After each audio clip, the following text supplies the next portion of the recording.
Alright, so for the past 15 minutes I've been trying to find this a recording of this piece by Jordan Nobles, Canadian composer.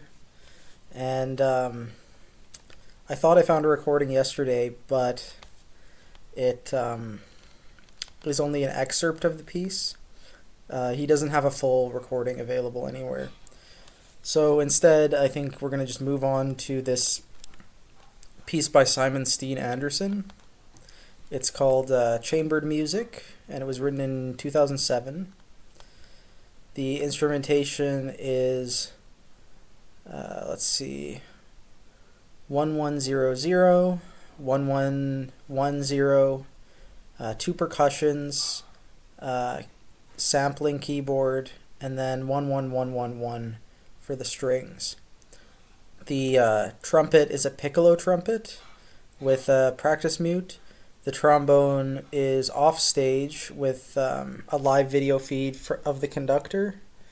And percussion 1 is vibes, guiro, thin needle, sandpaper, piece of paper, cardboard, suitcase, slim jam glasses, soundproof box with removable cover containing 3 metronomes, soft plectrum, and a straw. And then percussion 2 is bass drum, sandpaper, A4 sheet of paper, small sheet of paper, large piece of cardboard, unpitched metallic object, pitched metal instrument, F sharp, crotal, also F sharp, slim jam glasses, soundproof box with removable cover containing 1 metronome, producing a tuning tone, and then a thin light stick and an extremely soft bass drum stick. But you can already see there's this theme of chambers. This is a chamber orchestra. The metronomes that the 2 percussionists have are in a chamber. The trombonist is in a chamber, and and we have all these practice mutes, which are like dampening various instruments, making them sound like they're in different spaces. All of the string players need practice mute as well.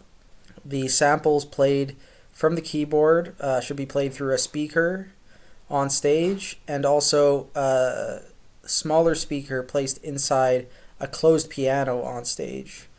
So it's not specified if that piano has the pedal down or if it's just resonating, but it'll give the impression that the sound of the sampler is coming from a real piano, which again alludes to this idea of like different rooms or chambers and being contained within something. This is the suggested staging. You can ignore the trombonist because it will have to be in a completely different room. The sampler would be at the back, 1 loudspeaker at the front of house, the other one on the opposite side in the piano. And then the string players are gathered around the piano in sort of a piano quintet fashion, and then all the other wind players and the double bassist will be behind that. And then the percussion setups are on either side of the keyboardist. Crescendi and diminuendi should be performed exponentially. I can't tell you how many times I've had to ask that of performers.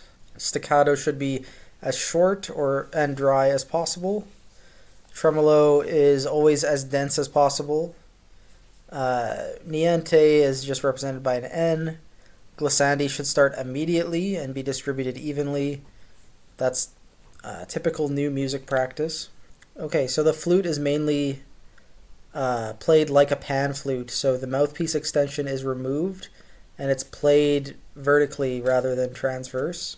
The clarinet is playing at an extremely quiet dynamic, and it's actually desired that there's this sort of subtone sound where scales are heard more as like mumbles, and that's sort of like some of the stuff we heard in the pieces by Salvatore Sciarrino that we looked at, although he has specific techniques for the clarinet. There's this Yamaha silent brass practice mute on the piccolo trumpet.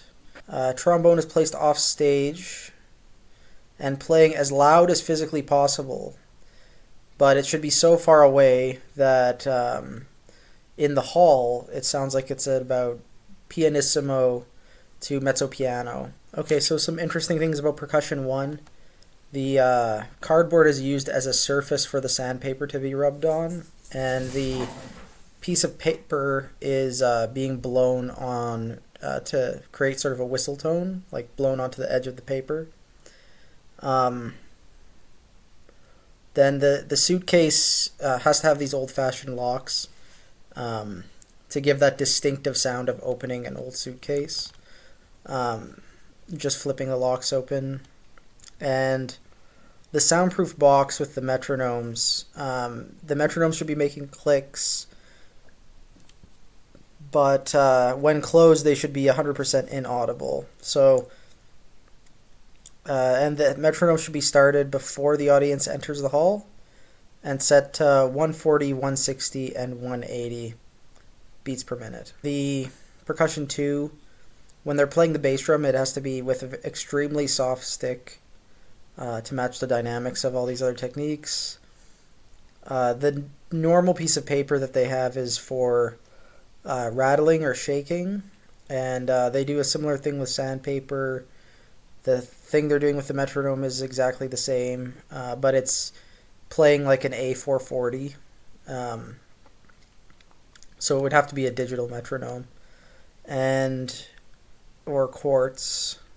Yeah, the pitched metal instrument needs to have the ability to be dampened. So like a crotal is recommended. But it could be something else, like a glockenspiel bar or something. The keyboard and sampler should, which is used as a sampler, should not be touch sensitive. It should just have one dynamic level, and the top 3.5 octaves of the keyboard should be routed into the small speaker that's inside the piano. So this will give sort of control between where these things occur. Interestingly, the things that are sampled are actually sounds from the things where the speakers are housed in. So the sounds of like hitting things on the inside of a piano is in the piano from that speaker, and then the sounds of a wooden speaker housing, those are sampled and come out of the speaker that's in a wooden housing. So very strange idea. This was written for Ensemble Moderne. There's no program text. So what I'm about to read would not be printed in a program. This is just for other people to know, like the performers, or anyone so interested in using the score. This sampler does have sounds of a muffled voice. The unrecognizable text is an excerpt from Nelson Mandela's diary, talking about his life as a prisoner. At one point in the middle of the piece, the voice gradually gets clearer for a few seconds, and the words that are audible are in any prisoner's life. So there's a theme here about imprisonment and compartmentalization, which suits a lot of the theatrical elements of the piece really well.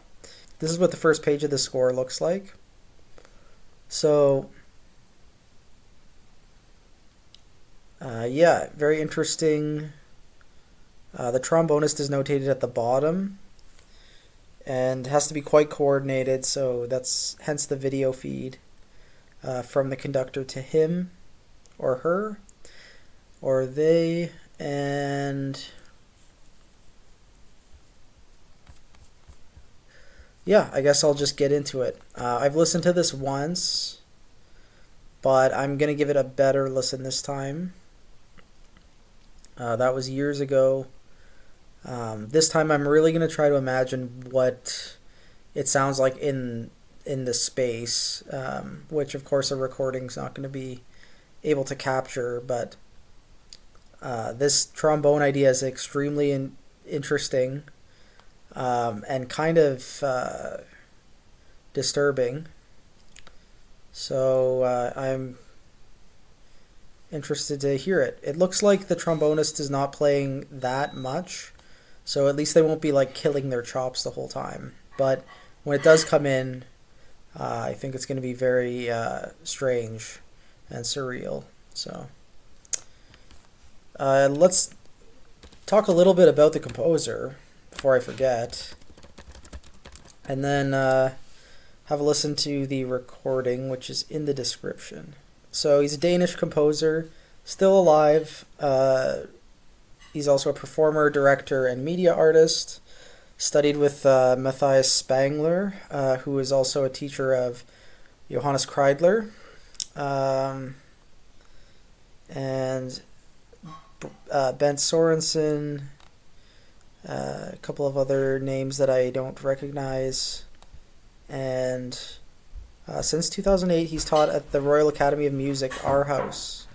So that's shortly after he composed this piece. Aside from Ensemble Moderne, which is this piece, he's worked with Ensemble Research, Music Fabrique, the Jack Quartet Danish NSO, Gothenburg Symphony Orchestra, and other orchestras, Opera Nationale du Rhin, etc. His output ranges from video performances to electronic music to mixed music to entirely instrumental pieces, and I'm very interested to hear this piece.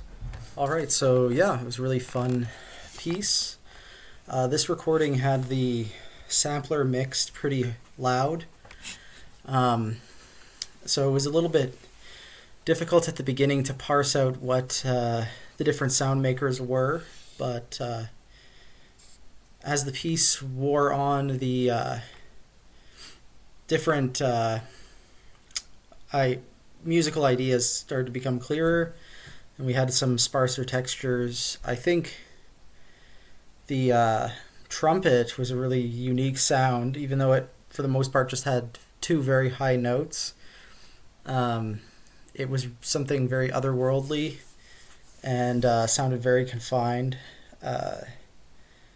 And the trombone, it was kind of interesting that it mixed in with the muffled voice sounds. We get that glimpse of the text in the middle, which I thought was very well placed. It's in like an extended section that's focused on that trombone and the voice, and you get this really clear association between Nelson Mandela as a prisoner and this trombonist who's imprisoned. It didn't overstay its welcome. It didn't get corny. It was just like this very subtle but direct theatrical statement, and I thought that was really cool about it. The writing itself had a lot of interesting uses of meter and rhythm to take generally very repetitive percussive ideas and mix it up constantly so that it was always changing. It kind of reminded me of the Führer Pierrot ensemble piece we looked at weeks and weeks ago.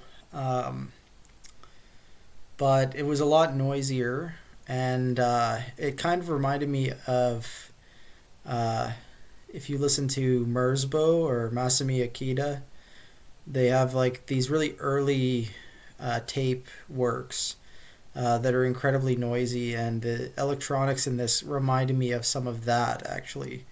So like very noise adjacent or noise music adjacent, but of course it's meticulously notated and performed in this sort of academic medium. The sound world was similar, but the way it was executed was completely different. This was a performance by the Crash Ensemble and conducted by Alan Pearson, and I think they did a pretty good job.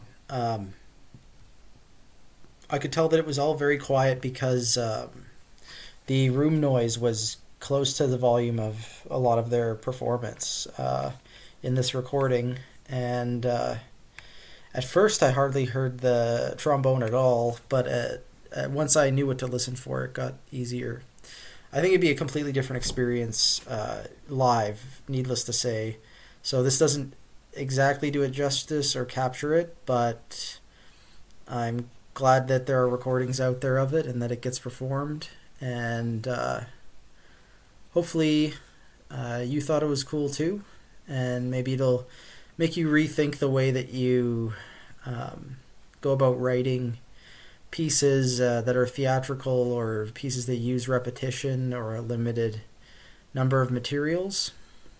As for the medium, I don't think it had to be for chamber orchestra, but it is, so it's in the series.